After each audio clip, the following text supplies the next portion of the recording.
Mike, you want to talk about the wide receiver room? What's on your mind when Sure. it comes to that group right now?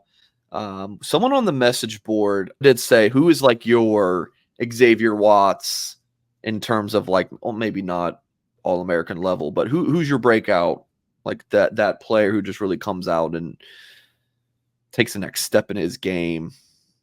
I said Beaux Collins, Mike, and I know you're probably thinking he hasn't done a great deal in 3 years at Clemson. What's he going to do now? I hear you. I'm kind of going from hashtag sources. I hear that Beaux is having a tremendous few months in South Bend. I think he's going to become, potentially the top receiver on this team.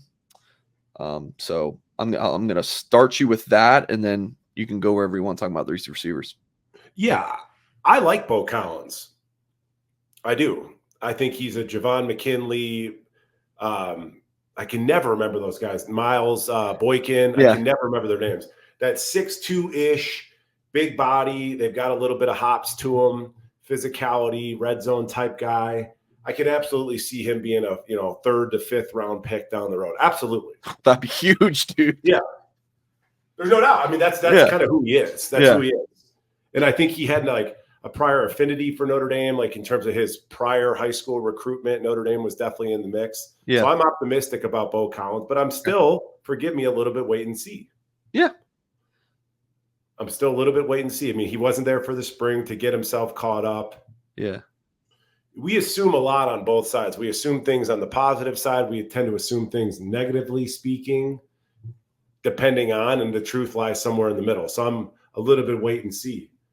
So I just feel like that. I like talking wide receivers because the past 2 years running, it was sold, or the preseason sentiment was that it was like a strength.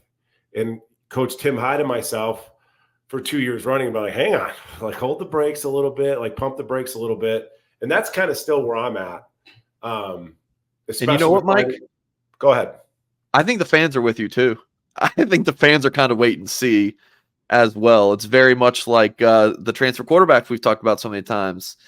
Why doesn't Leonard have as much excitement as Sam did? Is like the fool me once kind of deal. So I think people are kind of you guys got fooled, not me. But as it pertains to the quarterback room and the wide receiver thing, so I'm just spinning down the list. Let me cook, Mike. And if you got like an interjection, please do. Cook, bro.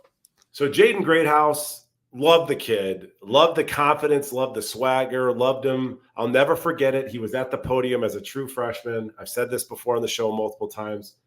He referred to Kenny Minchie as a sweet kid. And he meant it like, he didn't mean anything of it, but I'm like, you're a true freshman talking about a quarterback being like, yeah, he's a sweet kid. Whereas it was just an interesting take.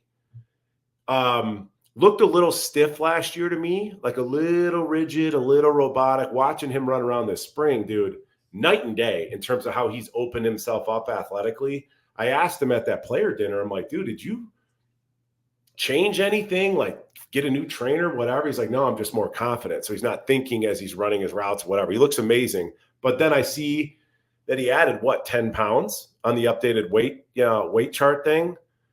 So I'm like, man, he's carrying 215. If he's listed at 6'1", he's 6 foot-ish, give or take, and he's carrying around 215. That's almost like linebacker size, right? So I didn't love that because I'm like hamstring injuries. We've had a lot of soft tissue stuff. So, but super excited about Greathouse. Colsey, my thoughts on Colsey. Jaden Harrison, he's hurt all spring. He's a return guy. I'm not making too much of him. I have no expectations for Jaden Harrison working out of the slot. That being said, like with a helmet and pads on, he looks like a Tyreek Hill clone. Yep. I mean, the body type, even watching him, he's not as fast as Tyree, don't get me wrong. Right. But the way he's built, dude, looks just like him. We talked about Beaux Collins, optimistic, but we need reps. Riley's sitting out the spring. Like I don't gloss over any of that. And I know they're going to be throwing the ball around this summer and, shorts and a t-shirt. It ain't the same. Faison, one of our favorite players. I think he's one of the most special athletes that we have on the team. he's like, is he a slot? Can he play field? Who knows? I mean, there's Jaden Thomas. We'll get to him. Kris Mitchell. This is just where I'm at, Singer. He shows up day one. He gets on the podium. He's talking about 4.3. I don't see it on film. I hope he does run a 4.3. I'm just saying I don't see it on film. And we didn't hear much about Kris throughout the duration of spring. KK Smith, fastest player on the team, I'm told, by the players. Super optimistic. Yep. So it's like, do we want a 1-year rental and Kris Mitchell out there to the field, or do you want, a KK Smith that's a homegrown kid? I'm super optimistic. Haven't seen much from him. Redshirted last year. Micah Gilbert, I think he's going to be an awesome player. Yep. I think he's going to be an awesome player. Do you have something, Singer? You got to jump in? Well, I feel it's like I feel like we're having the same conversation about the receivers as we had the past few years about the talent, but the wait and see. But it does feel like this one's different. I know I said that last year, but it does, right? I mean, it really does. When you go, and I got this pulled up, the 11 scholarship receivers, like you go through every single one. I think for like maybe 10 of the 11, there's reason to be excited, even if it's a little bit about what they could do this year. And I think Mike Brown has said he wants to play 5 or 6 of them or something like that. Yeah, he said 5. Yeah, I think he actually did say 6. I think he did say 6. I mean, Saldate, I'm not that high on Saldate. I don't expect Saldate or Williams to be impact My guys. problem with Saldate, he's got like a YouTube channel now. Like he's doing a lot of self-promotion before you've even like made it to camp. And I'm not a fan of that, but Mike, maybe I'm just old school. Like the self-promotion thing, like maybe a little bit too premature on my end. It's just, where's your head at to me? But what do I know? But yeah, I think the addition of a Micah Gilbert and a Cam Williams supersedes the loss of a Rico Flores and a Tobias Merriweather. Yep. And I think both Cam and Micah have a better hard wiring than Tobias in terms of, infamously I called Tobias goofy. Like I just never felt like he was locked in. And yes, he has all the physical potential in the world, but it's something between the ears. Man, I hate when you're right, Goolsby. I really do. Right, a lot more than I'm wrong. But I mean, Micah Gilbert, you could see on his high school film, like he wants to go get it. And then like another thing, just like sitting back, like this spring game, bro, that kid played like every snap as an early enrollee freshman. Not an easy thing to do in terms of conditioning, and like, don't take that for granted. He's a kid out there that should be in high school, but just a big body. He reminded me of, like I said, like an Anquan Bolden. I could forecast him breaking a lot of tackles. Yep. And he's probably faster than Anquan Bolden, but Saldate Buckner, we know how we feel about him. Something tells me, man. Hey, man. Forgot about Buckner.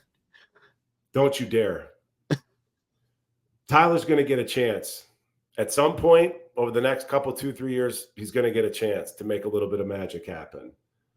But that's about it. And Jaden Thomas is one of these guys that's like, got to get healthy. You always been a little bit heavy. You always been a smidgy of a step slow. We all like you. Yep. But like, this is one of those things. And like, I've said that about Eli Raridan. Like, now's kind of the time. Now's the time. Figure it out. Yep. What are we doing? Yep. I will say, I think Caleb Smith or KK Smith might be the surprise of the entire season. I think that is, now that I'm saying it, it probably won't happen because surprises are the things you don't see coming. Not many people saw Faison erupting last year, but I would still call my shot that KK Smith and Beaux Collins are going to be, of that receiver group. I wouldn't be surprised if there's 2 of your like 4 leading receivers. I honestly wouldn't be shocked, and that's definitely some good stuff from #sources. We'll see, obviously, but I just hear from people who see Collins work out that just say he's different. So I'm excited about those guys. I'm excited about it too. Who was the kid, Mike, that I liked that transferred out, went to TCU? He was a freshman last year. Braylon James. Braylon James. KK Smith kind of reminds me of Braylon James.